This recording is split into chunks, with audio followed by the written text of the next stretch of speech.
കുണിയയിൽ, കാസർഗോഡ് കുണിയയിൽ മനോഹരമായ പന്തലൊരുങ്ങുകയാണ്. മനോഹരമായ മൈതാനം നിരപ്പാക്കിക്കൊണ്ടിരിക്കുകയാണ്. ധനാഢ്യനായ ഇബ്രാഹിം ഹാജി എന്ന് പറയുന്ന ഒരു നല്ല മനസ്സിന്റെ ഉടമ സമ്പത്തിന്റെ വലിയൊരു വിഹിതം ചെലവഴിക്കുകയാണ്. അടുത്ത ഫെബ്രുവരി, അടുത്ത മാസം 8-ാം തീയതിയോടുകൂടെ, കൃത്യമായി പറഞ്ഞാൽ ഒരു മാസം പൂർത്തിയാകുമ്പോ മലയാളക്കരയിൽ ഒരു മഹാസംഭവത്തിന് സാക്ഷ്യം വഹിക്കുകയാണ്. 100 ആണ്ട് പൂർത്തിയാക്കുന്ന മഹാപ്രസ്ഥാനത്തിന്റെ 100 തികയുന്നതിന്റെ വിളംബരം പ്രഖ്യാപിക്കുന്ന മഹാസംഗമം. എത്ര ലക്ഷങ്ങൾ അവിടെ എത്തിപ്പെടും എന്ന് കണക്ക് കൊണ്ട് ഇപ്പോൾ തന്നെ തീർക്കാൻ ആർക്കും കഴിയില്ല. അതിനുള്ള ഒരുക്കം നടത്തുകയാണ്. ഇതുപോലെയുള്ള കൂട്ടായ്മയാണ്. മഹാനായ ഒരു മനുഷ്യൻ ജീവിച്ചിരുന്നു നമ്മുടെ നാട്ടിൽ. ഈ കുട്ടികൾ കാണാത്ത ഒരു മനുഷ്യൻ, ഇവിടെയുള്ള പുതുതലമുറക്ക് കാണാൻ ഭാഗ്യമില്ലാത്ത ഒരു മഹാമനീഷി. ഏതാണ്ട് 30 കൊല്ലം മുമ്പ് നമ്മിൽ നിന്ന് വിട പറഞ്ഞു പോയ മഹാനായ ഒരു പണ്ഡിതവര്യൻ, ഋഷിതുല്യമായി ജീവിച്ച പാണ്ഡിത്യത്തിന്റെ നിറകുടം. പറഞ്ഞു കേട്ടിട്ടേ ഉള്ളൂ ഇവിടെയുള്ള പലരും ആ മനുഷ്യനെ കുറിച്ച്. ആ മനുഷ്യന്റെ നാമം അന്ത്യനാൾ വരെ നിലനിൽക്കണം. അത് അള്ളാഹുവിന്റെ തിരുനാമാണ്. ആ പേര് ഈ ലോകം നിലനിൽക്കുന്ന കാലത്തോളം ലോകത്തിന്റെ മുമ്പിൽ ഉയർന്നു കേൾക്കണം. അത് അള്ളാഹുവിന്റെ തീരുമാനമാണ്. അങ്ങനെ നിലനിൽക്കുമെന്ന് പറഞ്ഞത് ഇവരൊക്കെ മനപ്പാഴമാക്കി വെച്ച പരിശുദ്ധ ഖുർആനാണ്. അള്ളാഹുവിന്റെ അംഗീകാരം ലഭിച്ചാൽ ഭൂമിയിലുള്ളവർ അംഗീകരിക്കപ്പെട്ടുകൊണ്ടേയിരിക്കും. അള്ളാഹുവിന്റെ അംഗീകാരം ലഭിച്ചാൽ ഭൂമിയുള്ളവർ അംഗീകരിച്ചുകൊണ്ടേയിരിക്കും. ആ അംഗീകാരത്തിന്റെ ഉദാഹരണമാണ് ഈ നാമകരണത്തിന്റെ പിന്നിൽ പോലുമുള്ള ചേതോവികാരം. ഇന്നല്ലദീന ആമനൂ വഅമിലുസ് സ്വാലിഹാത്തി സയജ്അലു ലഹുമുർ റഹ്മാനു വുദ്ദ. മനുഷ്യ മനസ്സുകളിൽ ആളുകൾക്ക് ഇടം കിട്ടണമോ? ആളുകളുടെ മനസ്സിൽ നിങ്ങൾക്ക് സ്ഥാനം ലഭിക്കണമോ? മറ്റുള്ളവരുടെ ഹൃദയത്തിൽ നിങ്ങൾക്ക് അംഗീകാരം കിട്ടണമോ? ഒന്നാമതായി വേണ്ടത് നിങ്ങൾ സുഹൃതം ചെയ്ത സത്യവിശ്വാസികളായിരിക്കണം. അത് പറഞ്ഞത് പരിശുദ്ധ ഖുർആനാണ്. സുഹൃതം ചെയ്ത ഒരു സത്യവിശ്വാസിയുടെ പേരാണ് ശൈഖുന ശംസുൽ ഉലമ എന്നുള്ളത്. അദ്ദേഹം ചെയ്ത സുഹൃതം അറിവ് പകർന്നു കൊടുത്തു എന്ന് മാത്രമല്ല, അനേകം ആളുകൾക്ക് തന്റെ അറിവിന്റെ നിറകിടം പകർന്നു കൊടുത്തു എന്ന് മാത്രമല്ല, ഒരു മഹാപ്രസ്ഥാനത്തെ വളർത്തിക്കൊണ്ടുവന്ന് ഈ നാട്ടിലുള്ള മുസ്ലിം ഉമ്മത്തിനെ അഭിമാനബോധമുള്ള ഒരു ജനസഞ്ചയമാക്കി മാറ്റിയെടുത്തതിൽ ശൈഖുന ശംസുൽ ഉലമ വഹിച്ച പങ്ക് ചെറുതല്ല. 40 ആണ്ട് എന്ന് പറയുന്നത് ചെറിയ കാലമല്ല. 4 പതിറ്റാണ്ടെന്ന് പറയുന്നത് കുറഞ്ഞ കാലയളവല്ല.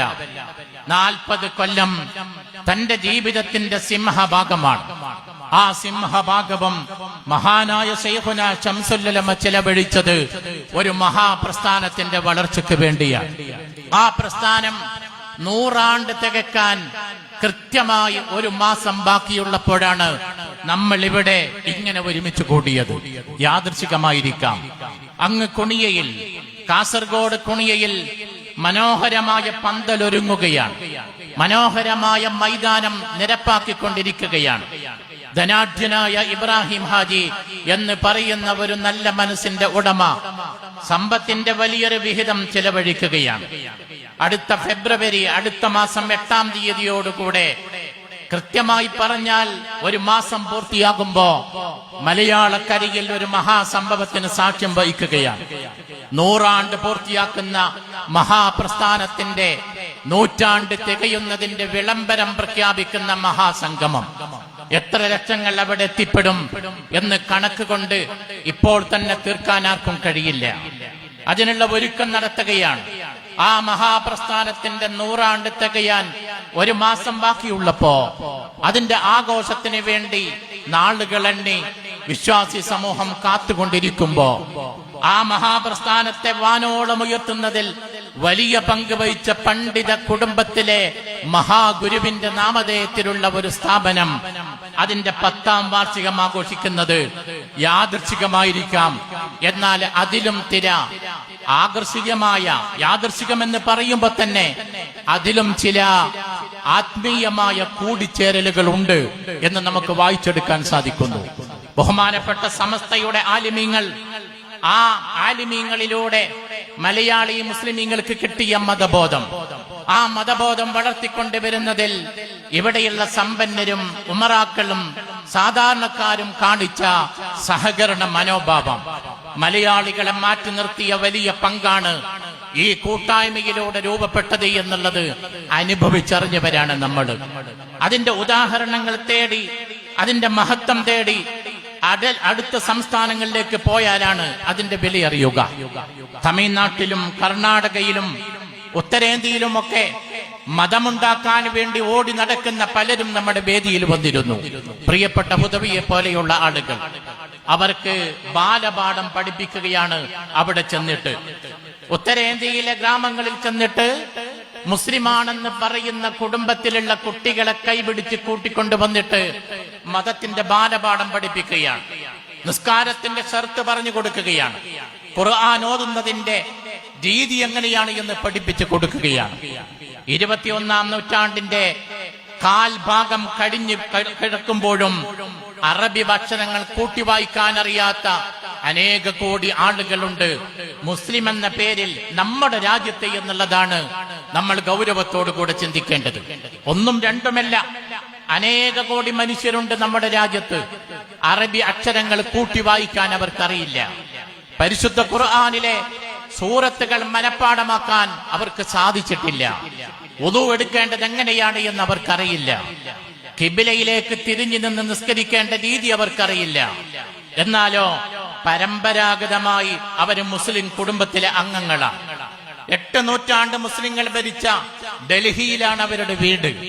നൂറ്റാണ്ടുകളോളം നൈസാമുമാരുടെ മനോഹരമായ ഭരണമുണ്ടായിരുന്ന ഹൈദരാബാദിലാണ് അവരുടെ താമസം. നൂറ്റാണ്ടുകളോളം മുസ്ലിങ്ങൾ ഭരിച്ച ബംഗാളിന്റെ ഗ്രാമങ്ങളിലാണ് അവര് പാർക്കുന്നത്. പറഞ്ഞിട്ടെന്ത് കാര്യം? പരിശുദ്ധ ഇസ്ലാമിന്റെ ബാലപാഠം പോലും പഠിക്കാൻ അവർക്ക് അവസരം ഉണ്ടായില്ല. എന്തിനങ്ങോട്ട് പോകണം? നമ്മുടെ തൊട്ടടുത്താണല്ലോ മൈസൂർ.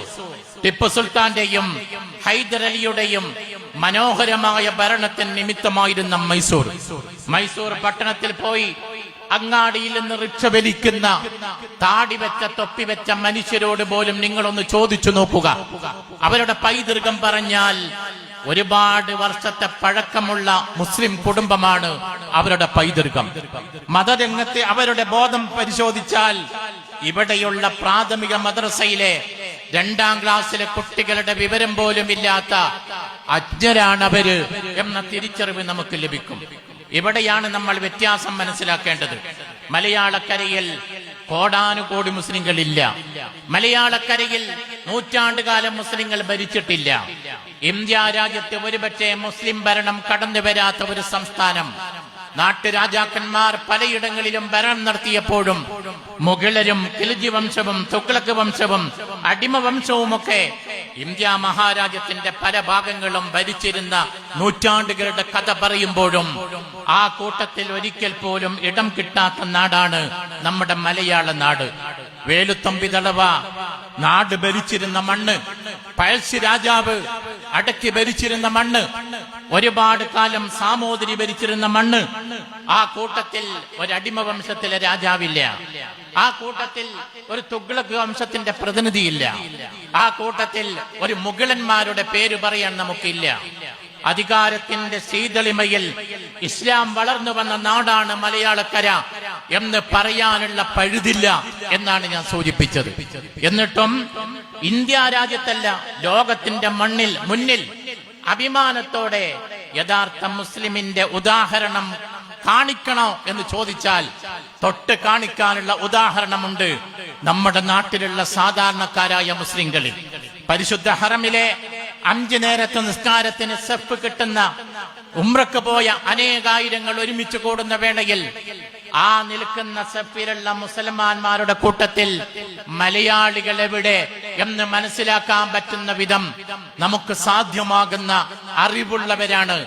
ഉംറക്ക് പോകുന്ന പണ്ഡിതനല്ല, ഉംറക്ക് നേതൃത്വം കൊടുക്കുന്ന അമീറല്ല, ഉംറ ചെയ്യാൻ വേണ്ടി അമീറിന്റെ കൂടെ പോകുന്ന പാടത്ത് പണിയെടുക്കുന്ന മലയാളക്കരയിലെ സാധാരണക്കാരായ മുസ്ലിം, പാടത്ത് പണിയെടുത്തുണ്ടാക്കിയ പണം കൊണ്ട് പരിശുദ്ധ ഉംറക്ക് പോകുന്ന നമ്മുടെ നാട്ടിലെ സാധാരണക്കാരനായ സഹോദരി, ആ സഹോദരിയെ കണ്ടാൽ അറിയാം അത് ഏത് നാട്ടുകാരനാണ്, ഏത് നാട്ടുകാരിയാണ്, മലയാളിയാണോ അല്ലേ എന്ന് മനസ്സിലാക്കാൻ സാധിക്കും. എന്തുകൊണ്ട്? അവരുടെ മതരംഗത്തുള്ള അച്ചടക്കം കണ്ടിട്ട്, ആരാധനകളിലുള്ള കണിശത കണ്ടിട്ട്, ശുഷ്കാന്തി കണ്ടിട്ട്, ഇബാദത്തുകളിൽ പ്രകടിപ്പിക്കുന്ന ശുഷ്കാന്തി കണ്ടിട്ട് ബോധ്യപ്പെടുന്നുവെങ്കിൽ അതുണ്ടാക്കിയെടുത്തതിന്റെ പൈതൃകം പരതണം നമ്മൾ. ആ പൈതൃകം അന്വേഷിച്ചു പോയാൽ നമുക്ക് കാണാം അത് ടിപ്പു സുൽത്താന്റെ, ഹൈദരലിയുടെ, നൈസാന്മാരുടെ, അല്ലെങ്കിൽ ഏതെങ്കിലും തുഗ്ലക്കിന്റെയോ മുഗളരുടെയോ ഖിൽജി വംശത്തിന്റെയോ അടിമ വംശത്തിന്റെയോ ആ അധികാരത്തിന്റെ ശീതളിമയിലൂടെ വളർന്നു വന്നതിന്റെ പാരമ്പര്യമല്ല. പകരം നൂറ്റാണ്ടുകൾക്ക് മുമ്പ് പരിശുദ്ധമായ ദീനുമായി കടന്നു വന്ന ചേരമാൻ പെരുമാളിന്റെ അനുഗ്രഹത്തോടും സമ്മതത്തോടും കൂടി കൊടുങ്ങല്ലൂരിലേക്ക് വന്ന ആദ്യ പ്രബോധക സംഘത്തിലെ സഹാബാക്കൾ എന്ന് ബഹുഭൂരിഭാഗം അവകാശപ്പെടുന്ന താബീകളാണ് എന്ന കാര്യത്തിൽ ഒരു സംശയത്തിനും അവകാശമില്ലാത്ത മഹാനായ മാലിക് ബിൻ ദീനാറിൽ നിന്ന് തുടക്കം കുറിക്കുന്ന ആ ശൃംഖലയിലെ മതപണ്ഡിതരുടെ നേതൃത്വമാണ് അതിലേറ്റവും പ്രധാനപ്പെട്ടത്. അതിനെ അവഗണിച്ചുകൊണ്ട് നമുക്ക് മുന്നോട്ട് പോകാൻ കഴിയൂല. പരിശുദ്ധ ഇസ്ലാമിന്റെ തനിമ സംരക്ഷിക്കുന്നതിൽ മലയാളികളെ പ്രാപ്തമാക്കിയ ഏറ്റവും വലിയ സംഘ സംവിധാനമാണ് ഈ പണ്ഡിത നിര.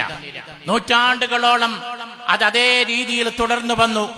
13 നൂറ്റാണ്ട് കാലം ആരും എതിർക്കാനില്ലാത്ത വിധം തുടർന്നു പോന്നു. മമ്പുറം തങ്ങൾ ആ ശൃംഖലയിൽ വന്നു. മഹ്ദൂം കുടുംബം ആ ശൃംഖലയിൽ വന്നു. മഹ്ദൂം കുടുംബം വിരചിച്ച, അവരുടെ കൈപ്പടയിൽ എഴുതിയുണ്ടാക്കിയ ചരിത്ര ഗ്രന്ഥങ്ങൾ മാത്രമല്ല, അവരെഴുതിയ ആധികാരികമായ ഫിഖ്ഹി ഗ്രന്ഥങ്ങൾ ഫത്ഹുൽ മുഈൻ. പാറക്കടവിന്റെ മണ്ണിൽ വന്നുകൊണ്ട് ഫത്ഹുൽ മുഈന്റെ മഹത്വം പറയാൻ ഞാൻ ആളല്ല. എനിക്കറിയാം മഹാപണ്ഡിത ഗുരുവിന്റെ ദർസിന് സാക്ഷിയായ മണ്ണാണ് പാറക്കടവിന്റെ മണ്ണ്. അനേകം മഹാപണ്ഡിതന്മാരുടെ ദർസിന് നേതൃത്വം കൊടുത്ത വലിയ പണ്ഡിതന്മാരെ വാർത്തെടുത്ത മണ്ണാണ് പാറക്കടവിന്റെ മണ്ണ്. അവരൊക്കെയും ഏറ്റവും കൂടുതൽ ആശ്രയിച്ചിരുന്ന ആധികാരിക ഫിഖ്ഹി ഗ്രന്ഥം അത് ഫത്ഹുൽ മുഈനാണ്. അറബി നാട്ടിലെ ഒരു പണ്ഡിതൻ എഴുതിയ ഫിഖ്ഹി ഗ്രന്ഥമല്ലത്. അങ്ങ് ബഗ്ദാദിൽ നിന്ന് രചിച്ച് പ്രിന്റ് ചെയ്തുണ്ടാക്കിയ ഗ്രന്ഥമല്ലത്. അത് മദീനയിലും മക്കയിലുമുള്ള പണ്ഡിതൻ എഴുതിയുണ്ടാക്കിയ ഗ്രന്ഥമല്ല. മലയാള മണ്ണിൽ മലപ്പുറം ജില്ലയിൽ പൊന്നാനിയിൽ പാർത്തിരുന്ന മഹാപണ്ഡിത ഗുരു സൈനുദ്ദീൻ മഖ്ദൂം എന്ന പണ്ഡിത ഗുരുവു മലയാളക്കരയിൽ നിന്ന് എഴുതിയുണ്ടാക്കിയ ഗ്രന്ഥമാണ് ഈ ഗ്രന്ഥം. ഫത്ഹുൽ മുഈൻ എന്ന് പറയുന്ന ആധികാരികമായ ഫിഖ്ഹി ഗ്രന്ഥം. ഷാഫി മദ്ഹബിലെ ഈ ഗ്രന്ഥം ഇന്ത്യയിൽ മാത്രമല്ല, ഇന്ത്യക്ക് പുറത്തുള്ള സർവകലാശാലകളിൽ പോലും പാഠ്യപദ്ധതിയിലെ ഒരു ഘടകമായി അംഗീകരിക്കാൻ മാത്രം ഉയർന്ന നിലവാരമുള്ള ഒരു വലിയ ഗ്രന്ഥമാണെന്ന് പറയുമ്പോ മലയാളികളുടെ മതപാരമ്പര്യത്തിന്റെ ആഴം മനസ്സിലാക്കാൻ അത് മതി.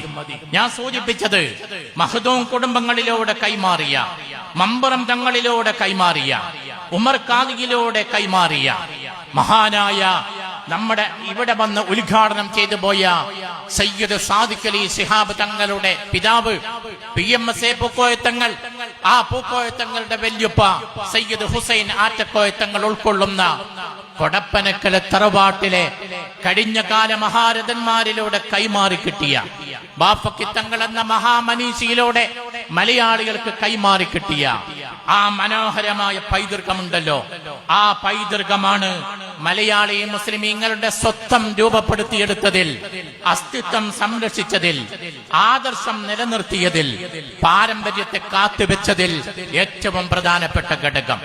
100 കൊല്ലം മുമ്പ് ആ ദൗത്യം ഏറ്റെടുത്ത പ്രസ്ഥാനത്തിന്റെ പേരാണ് സമസ്ത കേരള ജംഇയ്യത്തുൽ ഉലമ. അത് ദീന് പറഞ്ഞു 100 കൊല്ലം ദീന് വളർത്താൻ വേണ്ടിയുള്ള ശ്രമങ്ങൾ നടത്തി. പള്ളി ദർസുകളിലൂടെ അത് അസ്തമിക്കാൻ തുടങ്ങിയപ്പോൾ അറബി കോളേജുകളിലൂടെ, റഹ്മാനിയ അറബി കോളേജിന് വെള്ളവും വളവും കൊടുത്ത ആളുകളാണ് ഇവിടെ ഇരിക്കുന്നത്. ജാമിഅ നൂരി അറബി കോളേജിന് വെള്ളവും വളവും കൊടുത്ത് വളർത്തിയവരാണ് മലയാളക്കരയിലെ മുസ്ലിം ബഹുജനങ്ങള്, ഉമറാക്കള്, സമ്പന്നര്. ഈ നാട്ടിലുള്ള ഉമറാക്കൾ ഇങ്ങനെ പണ്ഡിതരോട് ചേർന്ന് നിന്നപ്പോൾ ഉണ്ടായതാണ് ഈ മനോഹരമായ ഇസ്ലാമിക പാരമ്പര്യം. അൽഹംദുലില്ലാ, എത്ര കാലം കഴിഞ്ഞാലും അത് കൈവിട്ട് കൊടുക്കാൻ ഞങ്ങൾ ഒരുക്കമല്ല എന്ന് വിളിച്ചു പറയുകയാണ്. പാറക്കടവിന്റെ മണ്ണിൽ ഈ ഒരുമിച്ച് കൂടിയ പ്രിയപ്പെട്ട സഹോദരങ്ങൾ, പ്രിയപ്പെട്ട സഹോദരിമാർ, പരിശുദ്ധ ഖുർആൻ തലമുറകളിലൂടെ നിലനിൽക്കും. കടലാസുകൾ കത്തിച്ച് കളഞ്ഞാലും ഇവിടെയുള്ള മുസ്ഹഫ് രൂപത്തിൽ ക്രോഡീകരിച്ച ആ കിതാബുകളൊക്കെ നശിപ്പിക്കപ്പെട്ടു പോയാലും മനുഷ്യ ഹൃദയങ്ങളിലൂടെ അത് സംരക്ഷിക്കാൻ ഞങ്ങളും പങ്കാളിത്തം വഹിക്കുന്നു എന്നാണ് ശംസുൽ ഉലമ ഇസ്ലാമിക് സെന്ററിലൂടെ നിങ്ങൾ ഇവിടെ നടപ്പിലാക്കിയ ഹിഫ്ള് ഖുർആനിലൂടെ ഇവിടെ അന്വർത്ഥമായിരിക്കുന്നു.